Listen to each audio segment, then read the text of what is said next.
bana bazali koyekola Kongo bakobikisa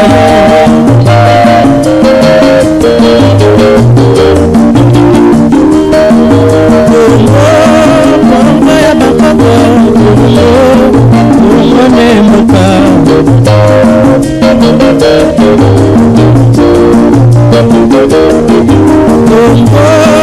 Kongo nemoka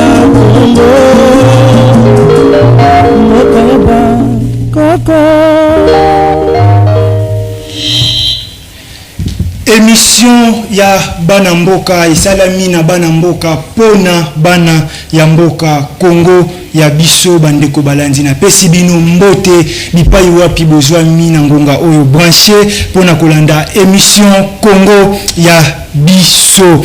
Le président de l'Amérique, le président américain Joe Biden y a dit bongo ko soutenir réhabilitation ya corridor ferroviaire de Lobito reliant les ports de Lobito en Angola à la province du Haut-Katanga na République démocratique du Congo.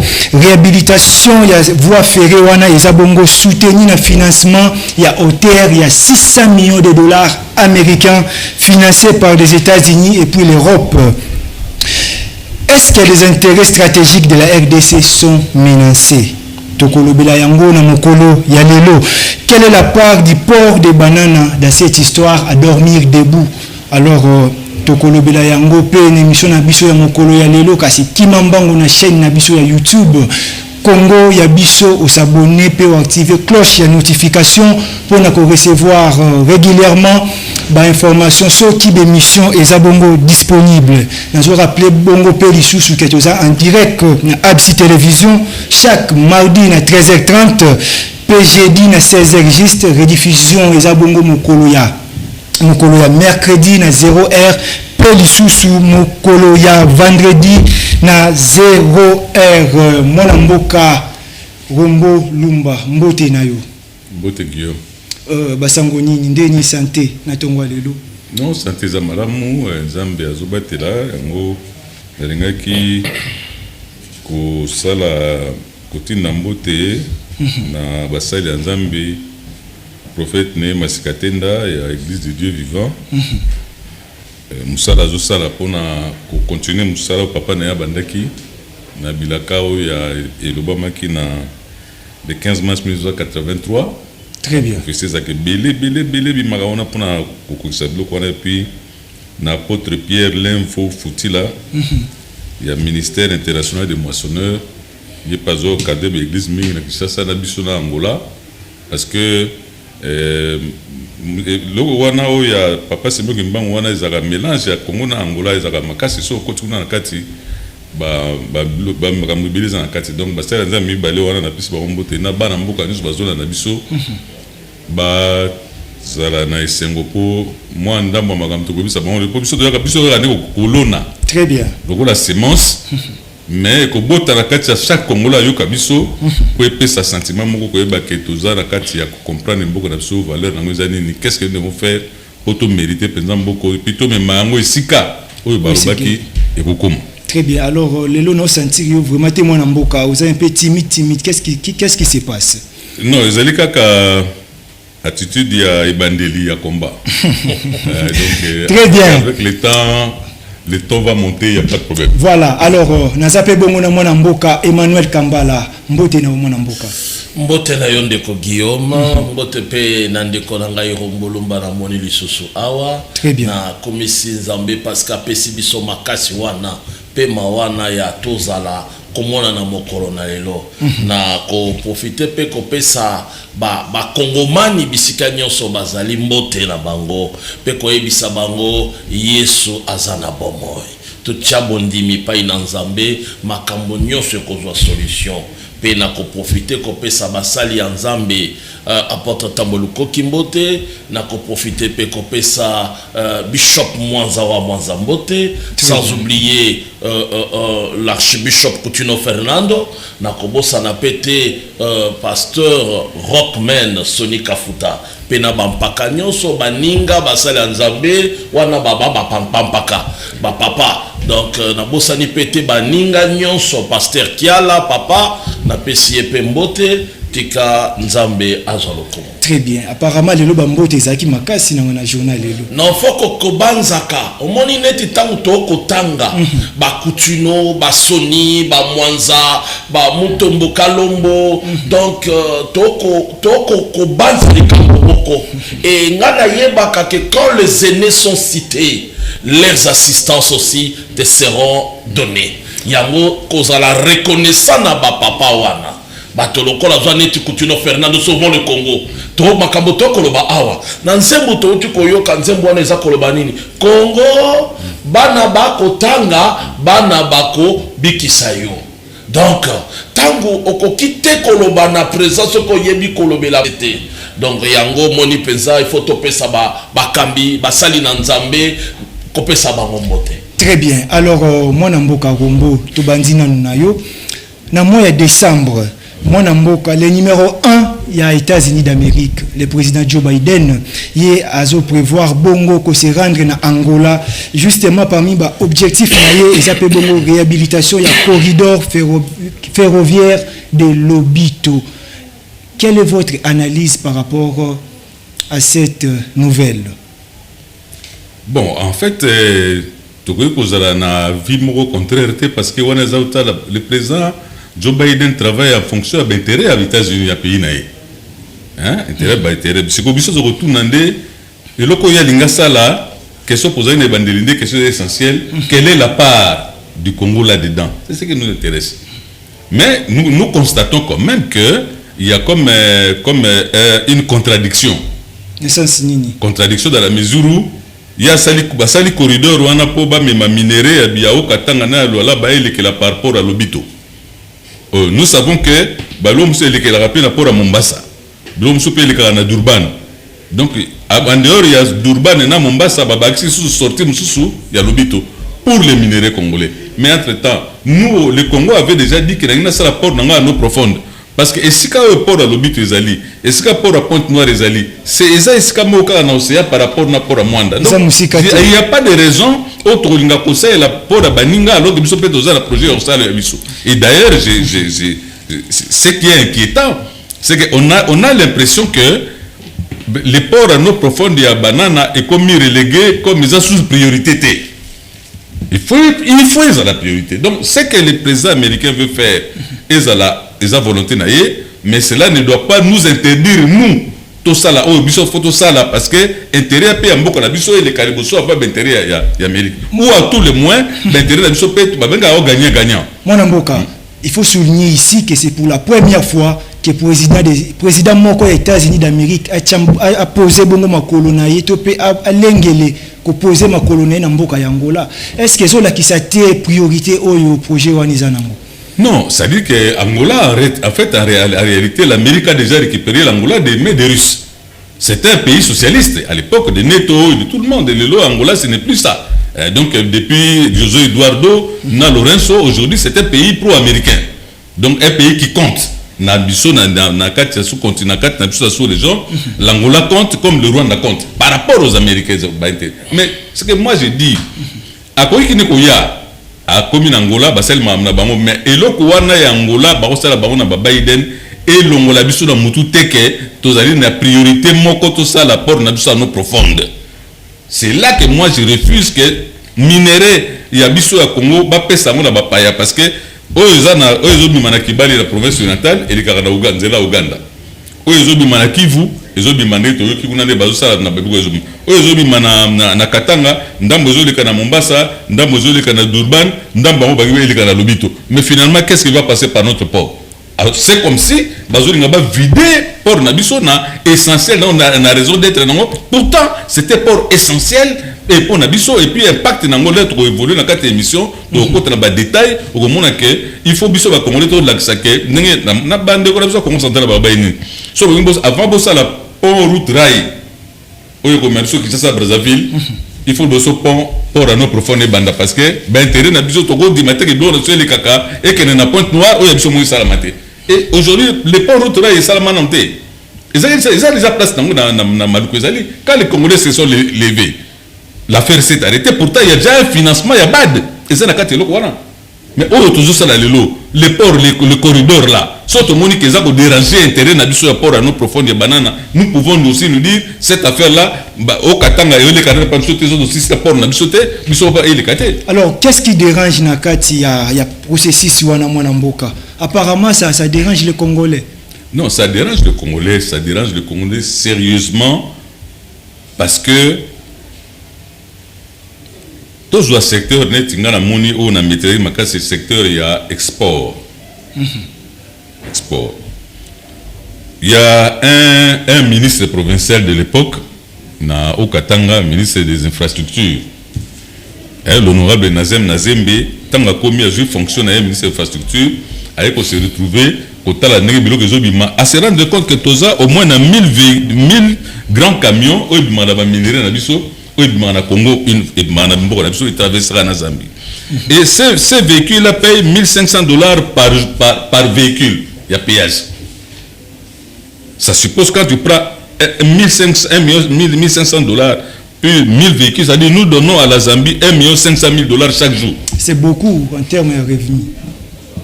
Ça c'est seulement la Zambie, mais quand nous sommes à la Zambie, toujours qu'on soit en Afrique du Sud, tous les Kabazibambo, toujours qu'on est en Tanzanie, toujours la même chose. Donc c'est comme si tu es en Ouganda, tu es en Tanzanie, tu es en Afrique du Sud, à Durban, toujours en Angola, c'est comme si c'est nous qui enrichissons ces gens. C'est pour ça que nous disons que ce que Biloko Onoso, et Katanga, et les Kinamatadi, et province de Matadi, péage na caisse na biso, ce qui veut dire que nous pouvons avoir facilement un budget qui peut dépasser $100 milliards. Très bien, mon amour. Donc c'est vraiment un problème. Et ça, le coup là, Moutou, avec ça, ils ont contre l'intérêt na bino. Donc sur le plan de l'export, nous enrichissons nos pays voisins. Et je crois que on a payé cela. Ça revient là. Très bien. À la même logique, et nous devons nous poser des questions. Faut-il accepter ces corridors-là avant le port à nos profondes ou non? Si nous avons tout ça, port, route rail, tout ça va au corridor, tout ça port, à nos profondes, bon, tout ça là. Très bien.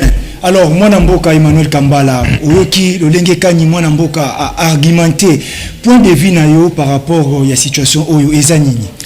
Nayebi balobaka bosali malamu ebandaka so na kati na yo moko avant okende na yango libanda. Soki otali malamu likambo ya corridor oyo nga na akomona ngo neti baakozwa biso lokola bana mike. Oh, na sens nini? Oui, parce que nous devons défendre les intérêts du Congo. Quels sont les intérêts du Congo dans le corridor oyo? Parce que l'intérêt zaka que bazwa minéraux na biso babimisa yango lisusu comme l'Angola bénéficier. Parce que les douanes de transit tout péage union ça sera l'Angola qui va bénéficier. En même temps biso to na projet na biso moko ya port ya eau profonde ya banana. C'est pour que toutes ces histoires là passent par là et permettre que les Congolais puissent bénéficier na ba péage na yewana. Mon frère, moi j'ai été na Dar es Salaam, Zambie, Dar es Salaam, Afrique du Sud, na taboni ba contrée wana. Il faut montrer combien les Congolais donnent l'argent na Zambie, na Tanzanie et na Zimbabwe, na Afrique du Sud. Parce que tant que tu bima wana, même ndeto kala Dubaï oyo lelo monani awa, Dubaï mingi plus biloko zaki ko uta ekiti na Tanzanie na Taza, boye na ngoti, boye mokoti yango na Katanga pone koma ba intérieur ba Kasai ba Mbujumai. Mais ce qu'on tali okomona les dépenses. Okomona mbongo o Kongola zo bima. D'abord on entend to bandi ko bima nan. Visa ya liboso ya Zambie, pour ko ta multi entrée au futi $50.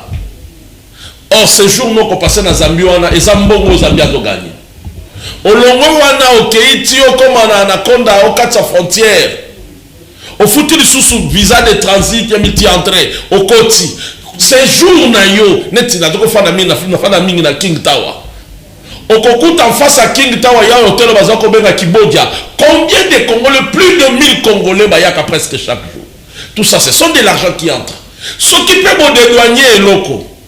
Pour la moutou kanabino on est en faut bon foot nano déjà bon foot douane de transit na yango bon foot à moins $150 à $250. pendant une semaine ou 2 semaines. Parce que ceux qui ont électé 2 semaines, mais tu ne vois pas que tout ça, on est en train d'enrichir Bambo Kawana. Au moment où le Congo lui-même a besoin de l'argent. Les ceux qui te salissent, pour y a eau profonde, il y a banana. Ça nous permettrait que nous qu'on a biso nyoso toza koluka et il y a que qui takana port na biso. Tant que qui takana port na biso qui bénéficient ce sont des Congolais parce que l'argent entre dans le trésor public.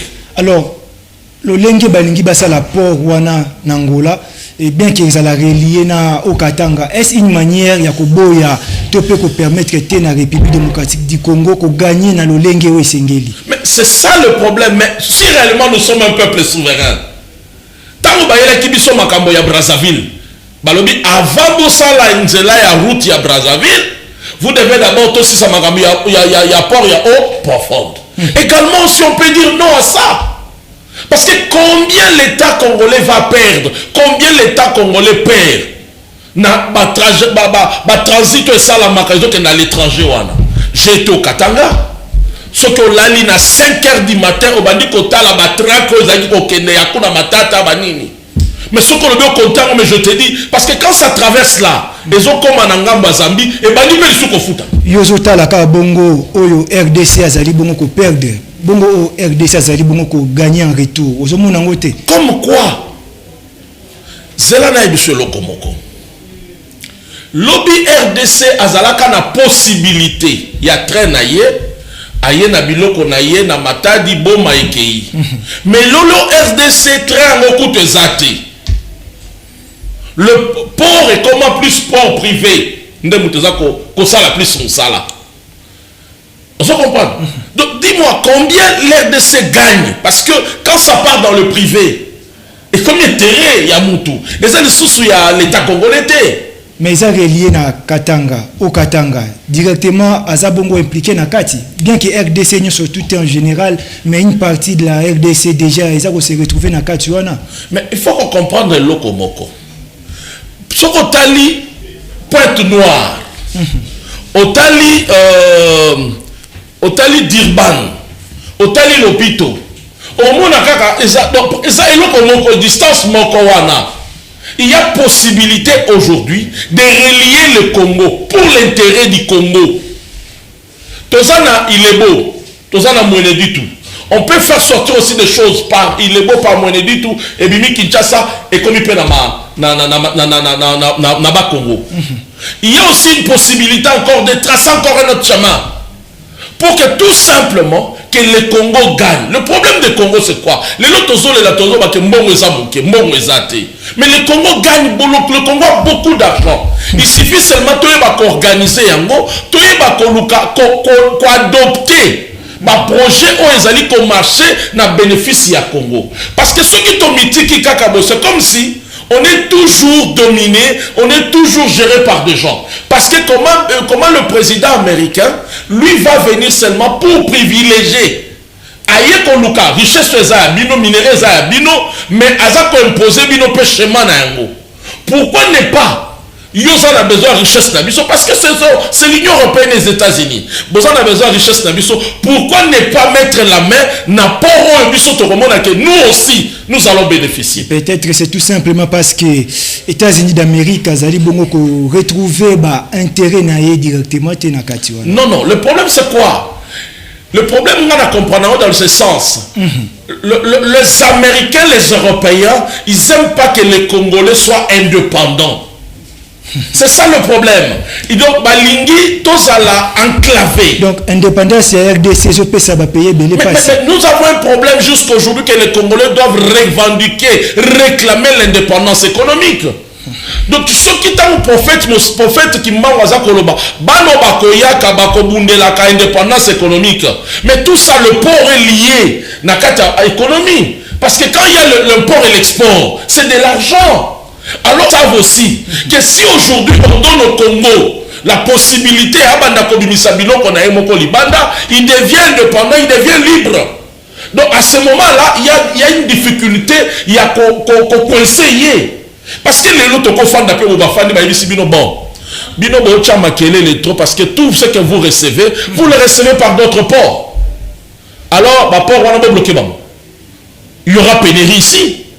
Et que ça la matata.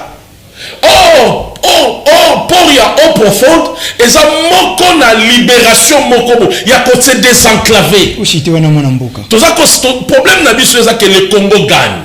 Si nous cherchons que le Congo gagne, nous devons aussi soutenir des projets où ils ont l'intérêt à Congo. Ce qui n'est pas dans l'intérêt à Congo, nous devons boycotter cela. Très bien. Alors, parce que c'est notre richesse. Très bien, mon Mboka. Alors, mon Mboka Rombo, pour les Congolais, belé évacuation, il y a des minéraux, ils ont bongo stratégique, c'est kaka, ils ont bongo évacué, topé ko bimananzela, il y a port, il y a banana, et bimana et pas émission souté parce que contrôle na yango et cause à la vraiment malamu mingité. En plus, au moment où tozo ceux qui ont commis à mesure, il y a utiliser port, il y a banana, et ça bongo 12 provinces sur les 26, où cause à la bongo toucher, tu peux développer directement ou indirectement. Réaction à Wezani? Non, au Moni, il y a quelque chose que le président de la République actuelle, Félix Antoine Tshisekedi, a fait. Il a quelque chose qu'il a fait. Au niveau, il y a ministère, il y a transport et voies de communication. De tous les temps, ces ministères-là, c'est comme on a moins. Mais avec lui, il a dit transport, voies de communication et désenclavement. Il y a là une vision. C'est-à-dire, le président de la République a compris qu'il y a un problème, le pays est enclavé. Il faut désenclaver le pays pour que tout, parce que quand un pays est enclavé, on peut vous cerner, étouffer nous la carte. Pour bateau on a des Durban, Mombasa, Lobito, mais bateau bako kana ba bible quoi bateau ba mutu makasi to monde kango basombi ba poisson et comme na Uganda bloqué et traversé. Bon, les gens qui font le commerce, il y a poisson na Uganda na province orientale, ils ont un problème parce que l'Ouganda a bloqué alors que ça fait que créer et c'est que ba prix na kati ya terrain na kati ba prix mati. C'est comme ça que nous avons pensé que nakati ya politique ya désenclavement président à lobby, tout ça désenclavement de souveraineté, na désenclavement de secours. C'est-à-dire baport ya Durban, Lobito, tout ça Mombasa est un baport de secours parce que tout ça est la mingi pour biso zaki de l'autre. Mais à partir du moment où nous pouvons nous doter nous-mêmes de notre port, nous devons faire que 80 ou 60% de minéraux na biso na ba produits na biso en export et les caranaports na biso moko parce que au moni Guillaume nous par exemple nous on a fait le train de Kasai jusque na Lubumbashi de Ilebo à Lubumbashi et ce que ce train on est le kaka ba gare ezali gare on est comme village mobimba to ozora ça so le monde ça zo que par exemple Matadi le coin nzele ezali. C'est-à-dire, lorsque vous prenez par exemple, comme Nazem dit toujours, 1400 km pour relier le Katanga du port à notre profond de Banane. 1400 km. Sur le cas 1400 km ici, on va tracer des routes. Et ces routes-là, il y a de nouvelles villes qui vont naître autour parce que sur le bâtiment, vous avez besoin d'aller quelque part. Donc, en emploi direct, il y a beaucoup et en emploi indirect, il y a aussi beaucoup. Prenons maintenant l'exemple. Ça, c'est. Nous avons relié les ports à nos profondes bananes na Katanga. Mais il y a une autre possibilité. Il y a un opérateur économique qui voulait exploiter les minéraux de fer de la province orientale. Comme on a dans Gettler, avec une société comme Orion. Qu'est-ce qu'il a dit? Il y a moyen d'y minéraux de fer dans la province orientale. Et au lieu de pays voisins, et il y a directement lui a fait les études comment relier la province orientale Napora Banana en faisant les études sur le nombre de ponts qu'il doit jeter sur les différentes rivières où ils ont séparé la province orientale. Ça, c'est un blanc qui a fait. C'est une étude qui existe. Dans le ministère de la Mine, ils savent que pour l'exploitation d'Orion, Dan Gettler a fait ce travail-là. Donc nous pouvons relier la province orientale à Banana, nous pouvons relier le Katanga à Banana, nous pouvons relier les Kasai à Banana, nous pouvons relier même l'Est parce que notre province, il y a Maniema et Kangamina Sankuru. Oui. Mais Sankuru, déjà à partir de Sankuru, vous pouvez atteindre Kinshasa. Mwana Mboka Rombo, est-ce que Nangonga Otozali, c'est un gouvernement congolais, babongo nako boya marijuana ya corridor ferroviaire ya Lobito et babongo na cause la mise en place. Bon, au moni, ça problème de priorité parce que cette histoire ici, au Bandi, on a Seribé au Kende. Quand il a été nommé ministre de Transport, bon, c'est un ami, paix à son âme. Personnellement, nous avons écrit et nous avons publié un article sur ça dans le journal L'Étoile du matin. Donc, au Bandi, depuis que Seribé Zaki nous met il l'eau, la priorité des priorités, c'est le port à nos profondes de banane. Malheureusement, tout 7 milliards de dollars, il y a des Chinois. D'ailleurs, il y a des réajustements, il y a un contrat chinois avec Marambo IGF. Mais dans l'affectation de ces 7 milliards, on a affecté, par exemple, Narocad, on a affecté, mais est-ce que les gens ont compris que la priorité des priorités, c'est mettre l'argent pour l'exécution, pour la réalisation, il y a port à nos profondes. Parce que les retombées à port à nos profondes, et les qui à Rocade, Rocade, des autres qui est rapide, tout le monde voit comment les images nous voyons. Mais on devait dire la priorité des priorités, c'est relier le Katanga, aussi ça port à nos profondes de banana. Nambongo on attaque au 5 milliards pour ça et l'autre parce que sur ça il va calcul les ports la périmètre 5 milliards même dans 2 ans ou 3 ans seulement. Mais quand c'est pour la banana, est-ce la priorité était pour le gouvernement congolais? Non, on a eu de l'argent frais, il y a des Chinois, 7 milliards. Mais dans les 7 milliards là, il y a nulle part où on a pris quelque chose pour le port. Donc dans l'argent là, la priorité des priorités devait être terminons le port à nos profondes de banane. Si vous voyez que là, tout ça la route, tout ça on a signé. Tout ça la route, sans penser na beloko ya muneno les apports. Donc pouvons-nous dire que port ya banana est sa priorité était na minitio. En tout cas, à mon sens, parce que l'argent oh babimisi na ba chinois, ils ont l'argent frais. Pour l'État a déjà makambo 145 territoires. Zo là, aza makambo ba salaire abatu, aza mais aza na ba dépense belé. Mais on ezaki mbongo ezaki na kata programme té, bo sali ba étude, bo bimisi babino ba chinois babio to dégager bino marge moko, il y a 7 milliards. Dans les 7 milliards, on devait prendre la grosse partie côté à mon akata port wana parce que ba retombée économique ya port et l'équipe tout ce que nous sommes en train de faire. C'est comme ça j'ai dit je rejoins le prophète Emmanuel. Le même peuple congolais qui a dit pas de port, de pont route rail Kinshasa-Brazzaville sans les ports à nos profondes de bananes. Comme nous pouvons dire aujourd'hui, pas de corridor Lobito sans les ports à nos profondes de bananes. C'est le même peuple. Kolobeza bien mais ko réaliser yango mais autorité amboka bazo kipe yango té. Non Guillaume. Tout ça va par expérience. Les ports ngara kenemi maluku. Naïb na mon place babomisa déjà et je sais que là-bas a déjà mis de l'argent. Pourquoi ça ne marche? Pourquoi ça commence pas? Parce que toute la notabilité du Congo central à l'Obaki, sur le salon, c'est que bozo boma ni ba voie de port. Alors sur le bossa alors on a bien tout mandat besoin de réaliser port. Bon on retire pont route rail. Les notables du Congo central seulement c'est une province. Si aujourd'hui à travers notre appel les Congolais nous tous nous levons pour dire Biden le Congo n'est pas les États-Unis. Madame, nous on a ton nimi en ton et l'ango et aux désenclavement de secours. Mais biso problème na biso, tikration dans le temps, tout aussi ça porte na biso. Là biso peut dans un apport le quoi à Lobito, le quoi à Pointe-Noire. Bon ça va trop tard, tourner, tout continue d'akuna. Très bien. Donc le problème c'est nous devons faire de ça une priorité de priorité. Les milliards que nous avons reçus devaient être affectés prioritairement à port à nos profondes de banana et je pense que ezalaka ba notable ya Congo central ne basaki na pont route raité et comme les ba congolais surtout le baké Biden ton affaire là il y a corridor zelananu c'est ça aussi un peuple qui s'est pris en charge. Très bien. Si nous ne savons pas défendre nos intérêts, qui le fera pour nous? En même temps. Merci. S'il vous plaît mon amboka Emmanuel. Alors gouvernement mbongo bimi bada financer mbongo ba affecté yango na makambo kili kasi port ya banana eza bongo délaissé. C'est comme si eza bongo délaissé na kotala ndenge makambo ezali kokendelele. Réaction na yozani. Oyebi na lobaka tango nyonso esengeli ba réformer système éducatif na biso. Pona bala musa patriotisme. Pona bala musa l'intérêt de l'État katia moto. Système éducatif RDC ça mabe ezali kitoko te parce que ekopesa biso plus attachement na libanda ekolakisa biso ba valeur otoza nango kati na biso te.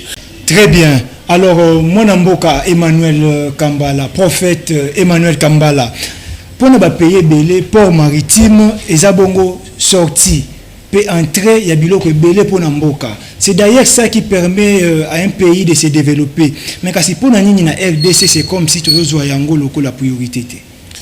Nakoyebisa yo ndeko na ngai ezali kozwa priorité te. Mokonzi ya mboka tango akendaki kotia libanga, c'est parce qu'amonaki importance pe priorité ya port wana.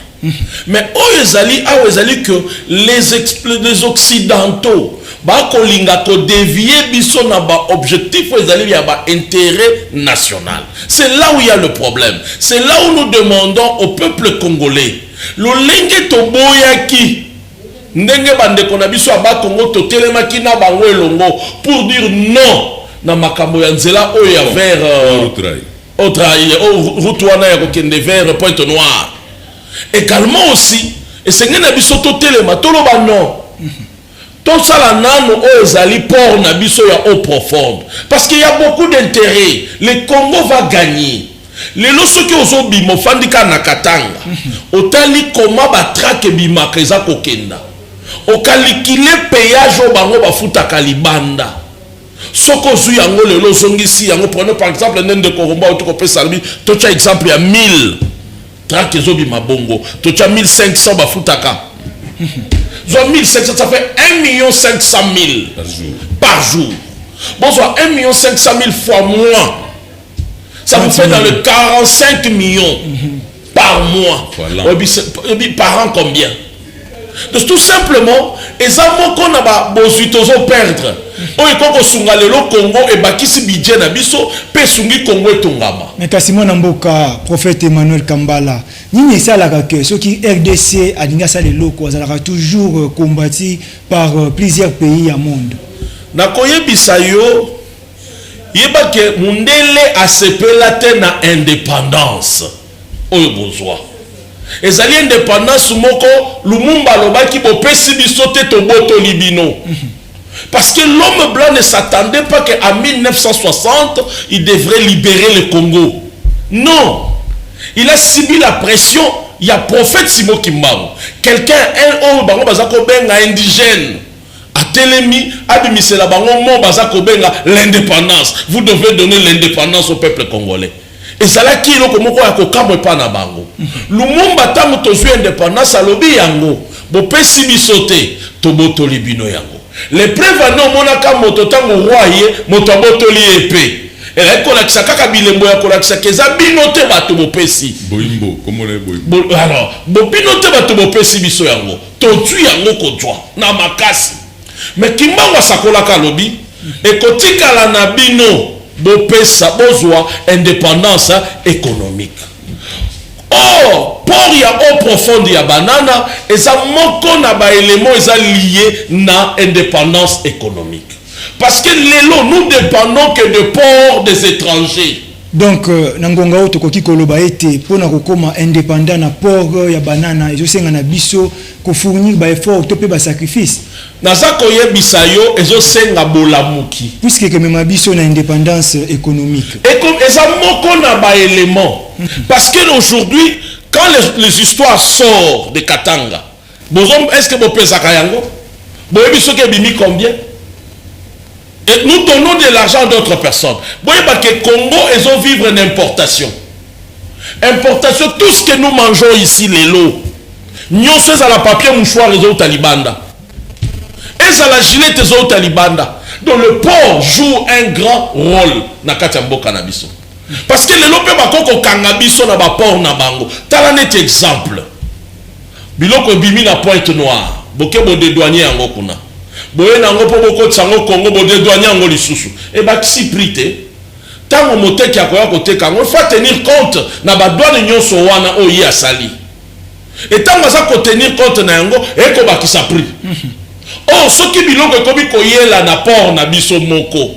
Même positionnement na oya Pointe-Noire ya Bolloré. Soki biloko de komi koya ya biso moko ekoti, cela veut dire prix au sanini rabat de prix et koya na kati ya mboka. En même temps, toko banda ko bimisa biloko biso moko to contrôler yango. Et mbongo na biso ezotikala na kati ya Congo. yango moni problème ezozala to la muka ba congolais moni tangu na lobaka que il faut ba réformer système éducatif pona nini na ko senga bomoto na congolais bala musa yango po kimbango alobaki bano bakoya bangonde bako réclamer l'indépendance économique lumumba lobi bano bakoya bangonde bako koma histoire tout ko kanzembo eza koyemba o nani tabula ya za koloba abi Congo fanda kimia bana no bakotanga bakoyekola bakotonga yo mais kotonga wana c'est ce que nous réclamons maintenant là pour que cela arrive et aussi la conscience et aussi la patriotisme là cela veut dire kotala kanyaka te oyo bakoko pesa yo.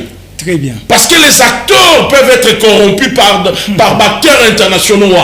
Bapesi, bochene oyo, bosongisa oyo. Mais ce qui tozana bolingwa mboka, toko privilégié port ya eau profonde parce que c'est l'intérêt national. Très bien. Alors, c'est l'intérêt national. Ezabongo Maloba, ya mwana mboka, prophète Emmanuel Kambala. Alors, mwana mboka Rombo. Ndenge nini RDC akoki ko permettre et que ba minéraux naé ezala bongo évacuer na port ya mboka mosusu. Est-ce que ça était parce qu'il a recevoir bongo ba pression à l'interne? Ndenge na peso réponse ta question que le posait prophète Emmanuel tout à l'heure. Pour ne so Congo basala ka toujours basala ba pression sur l'eau. Moni, il y a quelque chose qui vient d'arriver ici, un incident. Le premier ministre israélien Netanyahou a eu la décision d'aller à la Balingi. Le président Macron a osé dire à Netanyahou, attention, d'ailleurs votre pays a été créé par les Nations Unies, nous avons les Nations Unies. Le problème c'est-à-dire qu'il y a des États comme ça, comme l'État d'Israël, comme la République démocratique du Congo avec C, qui sont les créations. Il faut poser la dépendance à Bango. Le quoi que Israël comme ça là, il y a des Netanyahou ça Netanyahou a dit jamais. Nous on est morts pour nous avoir mabélé tous dans le lot. Donc à moi que mabélé est basé dans le lot et ça fruit habitumba na bango. C'est-à-dire ba ko quitter ko diriger bango. Donc on biso éternel biso mona que bato ba bomi biso to le battre parce que yo donc Israël a refusé et le biso to le biso peut refuser. Ba lo balabino le Congo avec c'est nous qui avons créé en 1985 na Berlin. Nous disons non, le royaume Congo avait existé avant Berlin. Et c'était avec K. Donc il faut qu'il y ait une identité. Mais il peut ça Macron. Attention cette affaire là, si tu crois que c'est les Nations Unies qui ont créé Israël, donc vous avez la possibilité à vous mangolobi, parce que donc le Congo a pourquoi se comporter à Bongo? Parce que se comporter parce que les 14 États qui ont siégé à Berlin, un vrai propriétaire à Congo. Mais ce que la prise de conscience, il y a Congolais qui revendiquer ma belé Macron.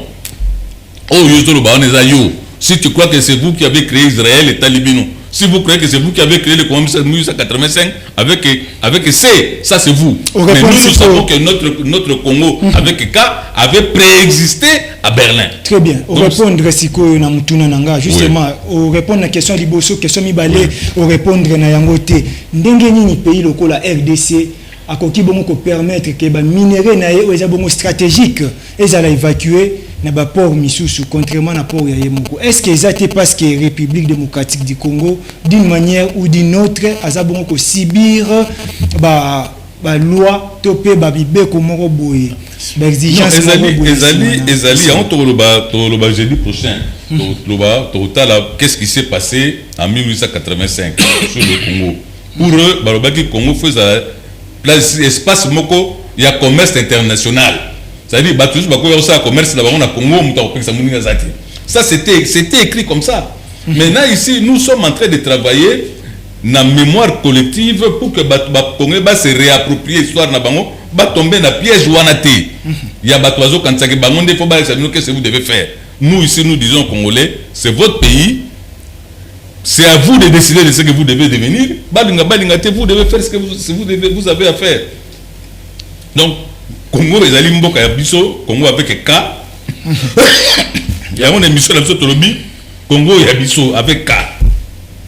Congolais Congo avec C tokobunda bitumba na révision constitutionnelle balongola Congo na C totia Congo avec K poto se réapproprie histoire na biso tokota na kati ya ba prophétie tokota na kati ya bilanga bien que révision constitution o bato belé bana mboka belé bazali bongo koboya non bana mboka ni biso bana mboka te bana mboka ba qui sont plus bana mboka que nous biso pe bana mboka non il y a des gens qui pensent comme nous il y a des gens qui pensent comme les autres malheureusement j'ai l'impression que les candidats de l'étranger sont revenus sur la surface pour défendre les intérêts de l'étranger moi na mboka Rombo ba pays locaux la Côte d'Ivoire azo produit cacao asa bongo premier pays producteur ya cacao na monde azo exporter pays mon na port na azo exporter yango via son port ya Abidjan ndenge nini pe biso RDC tokoki ko s'inspirer te na bango pour que tokoma pe na indépendance lokola na ajouter élément moko na kata processus ya mboka oyo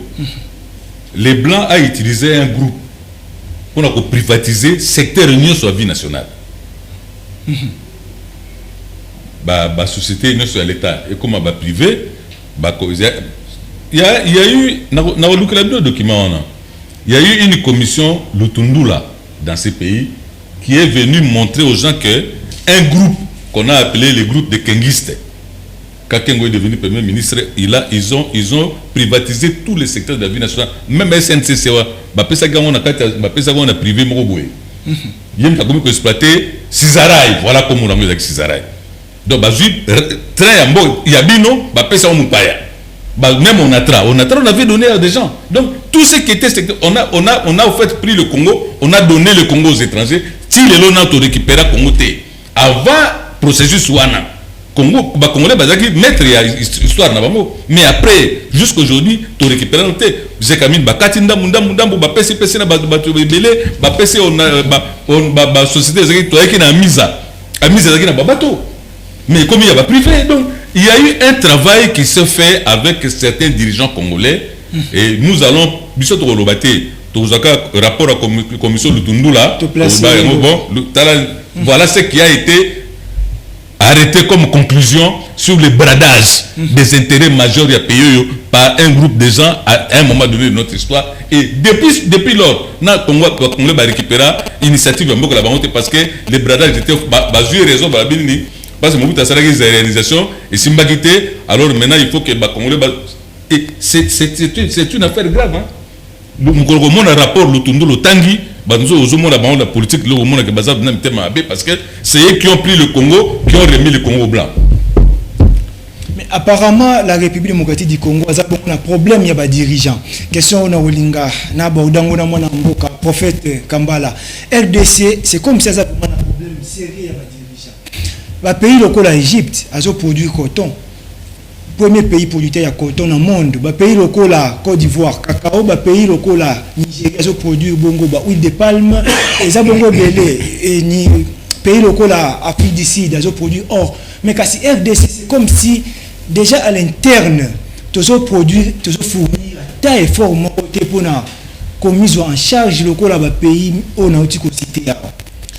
Nakoyebisa yo ndeko Jérôme ya ntango nyonso na lobaka ke ndeko Guillaume plutôt nakoyebisa yo que ba politique na biso ba sincère te na Congo bazala sincère na Congo ba ko tambwisaka makambo ezali ba ina politique or peut-être ba tumamona aka mokonzi ya mboka or nous traversons tozana régime moko tozoberango semi présidentiel oyo tozali na président de la République comme institution parlement les deux chambres, et puis tous un gouvernement.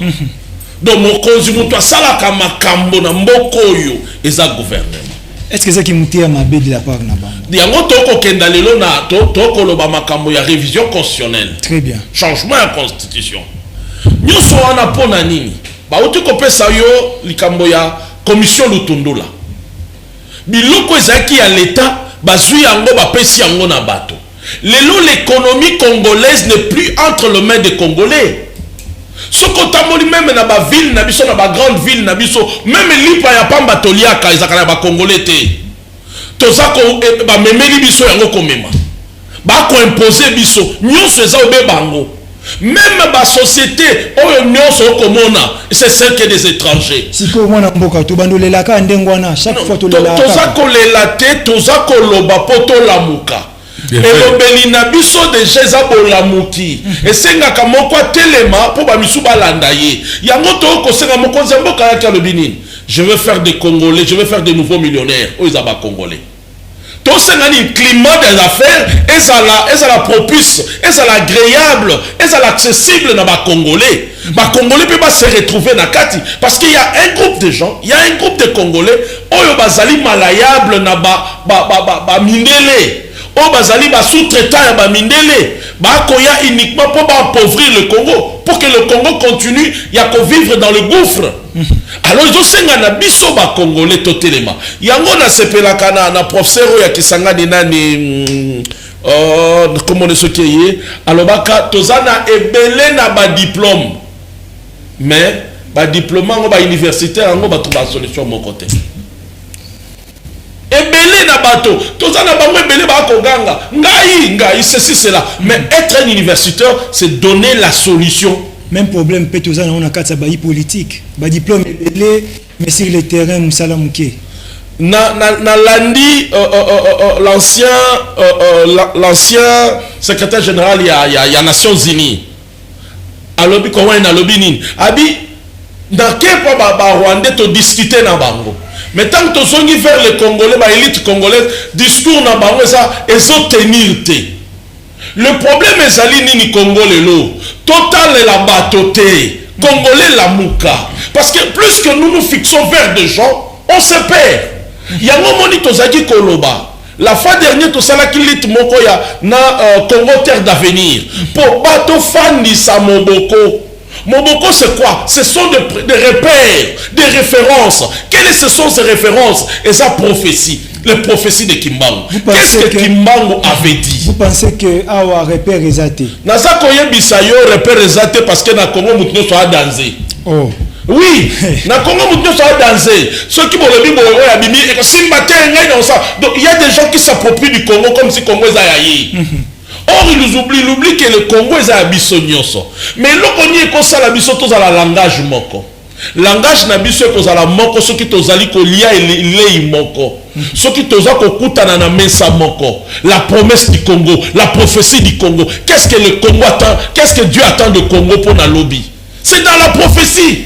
Si au moins tout le monde commence à avaler cela, tout le monde même à l'école, on nous apprend ça. Le long au monde en Rwanda, on enseigne aux enfants. Mabele wana eza abino. Dis-moi ces enfants quand ils vont grandir, dans leur tête c'est quoi? Bah il y a une partie à Congo eza bango. Il y a un pasteur rwandais qui dit nous serons le troisième peuple que Dieu va donner des terres. Mais quand ils font tout ça, ils préparent leur peuple na combat moko na conquête moko boye. Très bien. Yango moni na lobaka ba réformer le système éducatif na biso. Ba prendre ba na biso makambo longo bani. Aujourd'hui, on parle de prophètes qui manquent Babissou Bayebiété. On parle de Lumumba Bayebiété. Quelle était l'aspirance à Lumumba? On parle de Kassavou où les gens ne connaissent pas. Qu'est-ce que Kassavou vous pensez? Or, ce sont des choses que nos enfants doivent apprendre pour défendre. Si ces élites, si ces aînés, ceux qui m'ont défendu qui Congo, qui indépendance, mais c'est qu'ils avaient des aspirations, ils avaient des convictions, ils avaient des pensées, ils avaient une vision qu'ils avaient pour le Congo. Très bien. Mais l'élo, au comment on a plus dans ma classe, c'est ce qui est important. Djegoka a découvert qu'il y a embouché la fleuve Congo. Au comment c'est important, les Gaulois et les Francs, comment c'est devenu France? Est-ce que cela va nous aider à quoi? Or, plutôt, ceux qui sont kotanga bayeba leka, bayeba kenda, bayeba sala pour la Congo et qu'on permettre bisoto yeba. Merci. En quoi ils pensaient pour que nous aussi nous aspirons dans leur lit. Très bien. Alors, rapidement, mon amboka Rombo Lumba. RDC Kolela, toujours na Kolela. Toujours Kolela.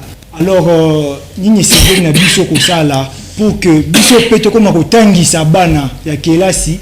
To comme kotangisa ba génération ekoya ke RDC sengeli ko memango boy. Oui, c'était professeur Mongeli. Ni sengeli na biso ko sala exactement. Biso tozo le laté. Biso tozo sala émission de veille de conscience. Pour que na simana biso bande comme so peto comme belé to orienté. Au moni eloko lobi ya ba dirigeant. Rapidement. Biso to lobi to tia mausolée à Simon Kimbangu na gare centrale. Mais un dirigeant, abino ngana otia roue. Quel est le rapport entre la roue et le mausolée? Oh, vous voyez là où Babylon commence à faire des zones, il y a des gens, osent comprendre est-ce que à Congo, tu as la vision à Congo quelques jours, ces gouverneurs-là, ça monte na Congo, aussi mité. Qu'est-ce qui a poussé un gouverneur comme Gobila à préférer que tu aies roue na place à Kotia mausolée? Très bien. Voilà le problème où ça se trouve, il y a Batou. Les hommes posent très bien. Merci. Merci. Et la Sabala la biso nini. Très bien. Par rapport à mausolée. Bandeko Balanzi boza bongo ebele branché sur Absi Télévision pour na kolanda émission na bino Congo ya biso. Congo ya biso bokende bongo pe ko s'abonner na nzela ya YouTube Congo ya biso Télévision pour na kolanda pe ko partager émission oyo. Alors ngai Guillaume Maswangi nazaki bongo na plaisir ya ko présenter émission lelo comme ya mon messano pour na bino tokutani prochainement justement avec le même plaisir de vous informer encore et encore et encore. Au revoir.